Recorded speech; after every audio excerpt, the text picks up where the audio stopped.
নাম কি? শুভ গোস্বামী। অঞ্চলের নাম কি? সুখানি অঞ্চল।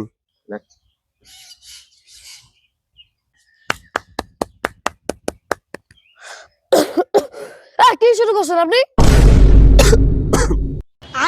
ভুল হয়ে গেছে, ক্ষমা করে দিবেন নিজেকে। কাকু, ফর্ম ফিল আপ করেন।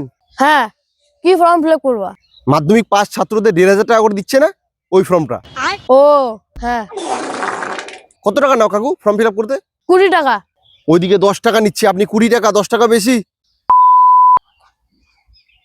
ঠিক আছে 10 টাকা দিস। দাদা আগে এনারটা ফিল আপ করে দি, তারপর তোরটা করতেছি। ঠিক আছে। কি অবস্থা, এরা মাধ্যমিক পাস, একটা ফর্ম ফিল আপ করতে পারে না। কেমন লোক রে? আরে পড়াশোনা ছিল আমাদের সময়, একদম খাঁটি পড়াশোনা, যেটা পড়াইছি এখন অবধি মনে আছে। অতই যখন খাঁটি পড়াশোনা ছিল, তাহলে ওনাকে দিয়ে ফর্মটা ফিল আপ করাচ্ছেন কেন? নিজেই করেন। এখনকার ছাত্রগুলো আর কিছু পারুক না পারুক, মুখটা খুব সুন্দর চলাইতে পারে। আরে আপনি চুপ করেন না মশাই।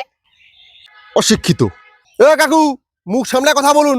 আপনি অশিক্ষিত কাকে বলছেন? যার গায়ে লাগতেছে তাকে বলছি। আপনার কি মনে হয় আমি ফর্মটা ফিল আপ করতে পারবো না?